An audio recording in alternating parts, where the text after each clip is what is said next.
Good morning, wrestling fans, and welcome to PWR Today, Wednesday morning, August 5th, 2020. I'm the man they call Meathead, and it's Wednesday morning. We got some hot news. We got to talk about AEW and NXT tonight. We've also got some scheduling news for AEW. We wondered when it was coming, when they were going to have to move around because of the NBA. Well, that news is officially out. Joining me every Wednesday morning, of course, Matthew Thomas. Morning, Matthew. And good morning. And by hot, we mean literally hot. We mean literally people setting fires. Yeah, or, it could be hot, it could be spicy, and it could taste great. Konnichiwa. Where is he at? I miss him. I really do miss him. I know. If only there was a promotion that featured him that I could watch on a weekly episodic basis.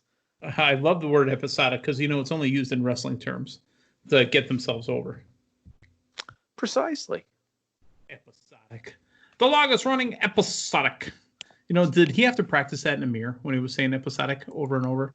I think so. Episodic is just a word that doesn't come up in daily casual conversation unless you're talking about episodic things. Right. You've had such a penchant for annoying me on a weekly basis. It's like it's an episodic episode. Precisely. That could be it too. All right. So where do you want to start first, Matthew? What's your call? Let's start with WCW Monday Nitro. From June 17th, 1997. Which is possibly where this clip came from that I was watching last night. I was watching a little bit more of the R-Truth game show, and he had Carmella on, and it was dance break time. Did you see he was in the dance break? No, I did not. Disco and Alex were also in there. No, you got to be kidding me. Really? I am not kidding you. That's why what you led with was perfect. Oh my goodness. Well, here's the thing. I was kind of going through what we're going to discuss tonight in my head. And, I was hoping you were going to prompt me and ask me to name this mysterious mass stable that is, that is burning things. And I was going to tell you. You almost said blowing up the internet. Yeah, blowing up the internet. And I was going to just tell you without a shadow of a doubt that two of the members were Disco Inferno and Alex Wright. So the fact that they are being featured on current WWE programming just makes me think that I'm on the same wavelength with something. The problem is, it can't be Alex, right? He went into the Berlin gimmick and he's lived that for the rest of his life. So he looks nothing like Alex Wright. Thus wunderkind. Now he's into the Berlin gimmick. But Disco Inferno is, still a dancing fool. Disco Inferno. And his last name is Inferno. I think we might actually have a strong case for this being the state. Why are we still doing PWR today? Why don't we just shut it off? Because we literally solved it. That's pretty much it. We literally just solved it. It's not ninjas. It's Disco Inferno and Alex Wright setting fire to Transformers. Transformers. Transform and roll out. Hey, do you watch, continuing on in the fire gimmick, do you watch Tacoma FD? I do not. I know of it. I know that it's a thing that exists, but I have not seen it. Because I won't shut up about it. But the last episode that I watched was Lucy, the female firefighter. Really beautiful. Absolutely beautiful. Hassie, I forget her last name. But she gets karate chopped by a dude that's on some sort of rave drug. And he karate chops her in the larynx. And her voice drops about 10 octaves, right? So for the entire episode, she's talking in a deep voice. She goes, beef, it's what's for dinner. And she sounds just like that. So they keep prompting her to say different things. One of the things she said was, Autobots, transform and roll out. Oh, that's fantastic. See, that in and of itself just sold me on that show. One of the better ones, too, is beef, it's what's for dinner. Oh, and when somebody's explaining their feelings, she goes, Tuesdays at 9 on a Discovery Channel. All right. That's not what you come here for. You don't come here to listen to me try to be funny and to talk about Tacoma FD. You come here to talk about, well, I thought Matthew was going to talk about something legitimate. I will lead, and I will talk about the AEW news that's out there. We wondered when it was coming, and AEW is going to have to bend now for the NBA because the playoffs are coming, and we didn't think it was going to happen in the summer. We thought it happened, last spring, but here we are. It looks like the Wednesday, August 19th episode is going to air on Saturday, the 22nd at 5 o'clock Central, which is 6 o'clock Eastern. And no, I won't lead with Eastern first because unlike the country, I don't live on an East Coast bias. The Wednesday, August 26th episode is going to air later that night after the NBA coverage, and they're going to air a new episode on Thursday, August 27th at 7 o'clock Central, 8 o'clock Eastern. This is all leading up to All Out. That's coming up. I believe it's September 5th. We already know one of the participants in the main event for that, and that's MJF. Apparently, he's getting a title shot against either Darby Allin or Jon Moxley. Your thoughts on AEW, kind of knowing that they were going to have to bend eventually, and now we have the news. Matthew? It's the nature of that beast. You're on that network. You've got that big deal with TNT that also features NBA programming. You knew it was coming. You know that's par for the course, and that's part of it. And here's the thing: this is not 1996 or 97. This is an era where a lot of people are watching on DVRs. A lot of people are watching, via cord cutting, over the top type apps and whatnot. So yeah, I think it's news, but at the same time, it's I don't think it hurts them in any capacity, because the AEW fans are going to find a way to watch it, even if they're watching it in the cooler at the gas station. Yeah, I was going to say it was at the car wash. Whoa, whoa, whoa, whoa. Got Taz doing commentary at the car wash. Yeah. Work. Yeah. So we got a lot of things going on with AEW. Let's talk about AEW for tomorrow night. Another big show coming up, and really AEW is on its way. This is unofficially, because we don't have 20 to 30 years of it, but this is their biggest show of the year. It's All Out, and Dynamite coming up tonight is going to be another build-up for it. Your thoughts? I am so ecstatically looking forward to Chris Jericho debating Orange Cassidy. I was so thrilled when I heard that announced for tonight. And it's funny you said announced, because here we're talking debating and we're talking announcing, and it's going to be Orange Cassidy, who doesn't talk. Oh, it's going to be fantastic. I don't know exactly what they're going to do, but it's going. I have no doubt they're going to pull it off in a wonderful way. The splash card, or the splash graphic that we have, is Jericho challenges Orange Cassidy to a debate on AEW Dynamite, AEW Super Wednesday Debate 2020, with a special guest moderator next week, Chris Jericho, Orange Cassidy. Be there. Oh, that's that's fantastic. And it's got to close the show. That needs to be your main event. I think so. Maybe top of the hour, but really, honestly, it should be the thing that closes out the program against what's going to be, I believe, NXT's third triple threat to get a winner to go into a 5-man ladder match at TakeOver. So I don't know. If I'm choosing, I'm probably going to choose Jericho and Cassidy debate. How does that work? And who's going to be the moderator? So moderator has not been announced as of yet, right? Special guest moderator to be announced on Wednesday, which is tonight. Do you have any guesses at who moderates this thing? Funaki.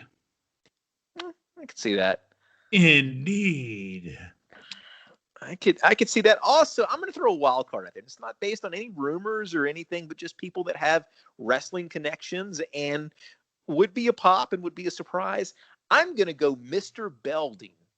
Mr. Belding? He's probably on Cameo. Yeah. I have no doubt that he is. He moderates the debate tonight between Chris Jericho and Orange Cassidy. Book it. Yeah, Mr. Belding, folks. Google it. It's worth a Google. I'm going to throw out one more wrestling name, and again, you'll see the reason why. Ron Simmons. Not that he's going to, because he's a WWE all the way now, but we're talking about another guy that only says one word. Yeah. That would be, yeah. Yep, that would be good. So hopefully Jericho shows up in that smelly orange jacket again. It's funny that he's doing that too. I remember. Do you remember when MJF turned on Cody last year? Yeah.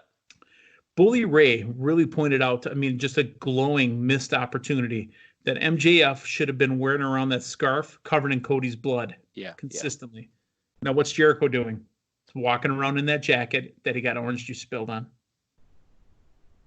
It's just another reminder, of the feud that got going on. And he expects apparently to get $7,000 out of Orange Cassidy.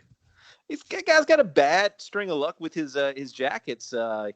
Dean Ambrose, a.k.a. Jon Moxley, owes him for a damaged jacket, doesn't he? Yeah, I think so. We got other matches, too. Santino and Ortiz are going to take on the Best Friends. That's happening tonight. 3 weeks in a row? MJF with his Argyle lectern? Because I don't think that's a podium. I think it's a lectern. Yeah, very possible. I think you're right. I think that is a lectern. They've got good stuff going on right now. Yeah. I'm kind of interested in what's happening next. And here's the thing, and we talked about it a couple of weeks ago, how MJF was just kind of hanging out in the crowd, doing that thing, not really being featured heavily. He made a point of it. Yeah, and he made a point of it. Kudos to them for laying on the gas here with MJF. I mean, that guy is an absolute star, and you don't need to be buying any time or treading any water with this guy. Play your aces, man. And I think they're doing just that. And here's the thing. I think Moxley works so much better with an audience and an audience response, especially the whole gimmick of coming through the crowd. Like he is a champion. I was at the AEW Denver show, the next to the last show before they suspended the quote unquote season. And, the crowd response to Moxley was fantastic. I think that's a guy that is your champion when you can actually get a crowd reaction. MJF, with that title, coming out there, cutting promos the caliber of what he cut last week when he was making his case to be your new champion. I think a heel champion and having somebody chase during this whole thing is much more money than the opposite way. And look at this, too. Across WWE, across NXT, across AEW, across Impact, you do not have a heel champion now. None of the major promotions have a heel champion during all of this craziness. I think because Eddie Edwards' promo last night, it says, "I'm going to be your fighting champion." Yeah. Everybody is doing it. And man, I just don't know. I don't know that going the route of not having a heel as your champion, that people tune in every week to see if they get beat. I think not having any babyface chasing across any major promotion right now is a mistake. And if anybody's going to pull the trigger, do it with MJF. Yeah. I mean, hypothetically, we could talk about Drew McIntyre and Randy Orton heading towards SummerSlam, and there's a chance that Randy Orton does take that belt off of him because Randy Orton is the hottest thing going right now. Yeah.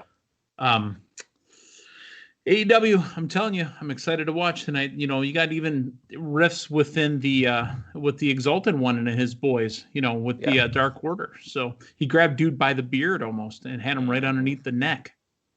Yeah. It's serious when there's a beard grab involved. That's right. But Colt Cabana, boom, boom. Colt Cabana. He's got a Dark Order t-shirt that says Colt Cabana. He's still up there yucking it up and having laughs. Yeah, I really think they're missing this. I said this last week. I really think they're missing the opportunity to have Colt Cabana tell us what the Tuesday night mixers are all about. What they do in their spare time. Are they playing foosball? They got a billiards table. I mean, what do they do? You know what? I expected it's very reminiscent of the Aces and Eights Clubhouse. Yeah, exactly. Well, I mean, the Aces and Eights Clubhouse, only had lights in that one corner and the rest of it was dark and everybody drank beer. I don't think they're drinking beer in the Dark Order.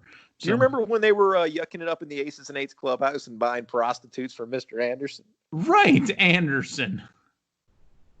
Aces and Eights. It's a dead man's hand. Yes, it is. I'm still waiting on my cut. I'm still waiting on my cut, too. There's a picture out there to sidetrack off into the internet world.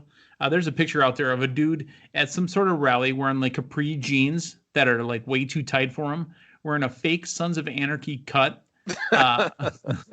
So what's worse, when you look at this guy, the fact that dude's not wearing any socks with loafers and his jeans are way too cut, or he's wearing a leather jacket with a fake patch on it. Wait a minute. Didn't you try to steal one of those guys' cars a while back?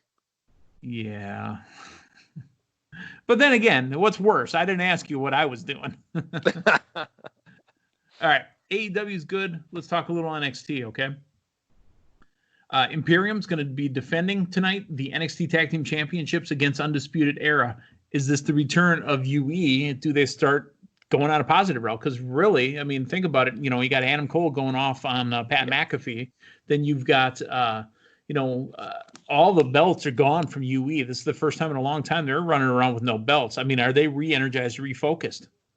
No, I don't think they are. I think that they're going in their separate directions. Whether there's any internal feuding, I don't know. But, I think as we're seeing with Cole, I think it's time for those guys to, kind of spread themselves around the roster and go into different programs. Keith Lee, the NXT champion, is going to take on Cameron Grimes. A little bit of action last week when Keith Lee was talking about what Karrion Kross did, and then Cameron Grimes came in out of nowhere. Yeah. And now we're going to get a match again, Keith Lee and Cameron Grimes. They've gone before, and we'll get a good wrestling match out of it. Thoughts? Yeah, no doubt. I mean, it'll be a good match. It's going to be, a bit of a placeholder to advance whatever story, whatever advancement they want to make on NXT tomorrow night. So, tonight I'm expecting a good match, and interesting to see how this story with him and Kross evolves. My girl's been missing. She's got her hair dyed blonde now, but Rhea Ripley is going to be taking on Dakota Kai for the chance to challenge Io Shirai, probably at TakeOver. I'd love to see Rhea Ripley get back in a mix. She really hasn't been back in a mix since she lost her belt to Charlotte Flair. Yeah, and I don't quite understand it. I mean, I know she was out of the country for a little while, but a visa issue, I believe, to begin with. Yeah. Yeah, I think that I would like to see her be a more heavily featured part of NXT. I think that, she is such a strong force in that women's division. And honestly, a little surprised to not see her up, on the main roster during all of this, as you're trying to bring new things to the forefront during this time where so much stuff has a tendency of feeling stale. Surprised that she's not on the main roster, to be quite honest with you. I mean, she had that great showing against Charlotte, showed that, she could really mix it up there. I think that was actually back when you still had fans. Her show against Charlotte was WrestleMania. Yeah. Yeah. Oh, that's right. Because remember, the video packages were always her at Raymond James Stadium in Tampa. Yes, that's true. That's true. And you had to build up to that prior to WrestleMania too. That's what I'm remembering is the build there where it was Charlotte, right? It was a very interesting finish to a match, I remember. But yeah, so I mean, she's shown that she can hang in the main roster, and yes. I'd like to see her have a bigger piece of the pie in NXT if that's where she's at for the time being. Yep, Bronson Reed's going to take on Shane Thorne, but really the big match for NXT tonight, Damian Priest, Oney Lorcan, and Ridge Holland battle for the TakeOver Triple X opportunity. TakeOver 30, there's going to be a 5-man ladder match, and these men are battling to be one of the 5. We've already got 2 in. This is match number 3. Pick one. Damian Priest, Oney Lorcan, and Ridge Holland. Who's going out? I'm going to go Priest, although this one could go any way. The other 2 that we've had, I felt pretty confident in predicting those, but this one is up in the air, but I'm going to go Priest. Okay, we've got a lot of big stuff popping. Big things popping, little things dropping. The Hurt Business, it's booming, even though we were sent to Swerve, and it's actually, what was it, Retribution? That's the name of it? It's, it's something. Just on a side note there, it's great for MVP. It's great for Lashley. But I was absolutely ecstatic to see Shelton Benjamin standing tall at the end of a Raw. Yeah. 2020. There ain't no stopping him. No. And just, I mean, one of the most, what I personally feel, underutilized people in the industry, maybe ever. All the absolute athletic talent in the world, and just I don't feel like he's ever necessarily found his stride as far as needs somebody to talk for him. Exactly, and I mean, I don't think, not necessarily just the mic stuff, but just I don't feel like they've ever really known what to do with him character wise. And my goodness, what a smart move they made with that stable. They had a throwback on Monday night. Did you hear MVP yell, "Hey man, hey Shelton, I think that dude said something about your mama." Yeah, it made reference to his mama. Yep, I caught that. Out of all that stuff that was going on with quote unquote Raw Underground, MVP talking about Shelton's mama. That are they gonna bring back his mama? Because please, mama was awesome. Mama was an actress, obviously, but Shelton's mama was awesome. Oh, that was fun. that was fun. Although I think the Hurt Business is missing a fourth member. And I think when I say this, it's going to make all the sense in the world to you. Frank Thomas, the Hurt Business needs the big hurt. Because he's selling erection pills, isn't he? Yeah. I mean, that's not going to hurt anybody, Like, well, I mean, if it's too big, it's going to hurt something. Come on, Matthew. Well, I mean, yeah, but still, you got the nickname from it. Wasn't baseball. Fantastic. That's information you're only going to get here on PWR Today. On that note, go ahead and watch Mr. Baseball. Frank Thomas is in that one too. For Matthew Thomas, I'm the man that called me today. Thanks for stopping by. So long, everyone.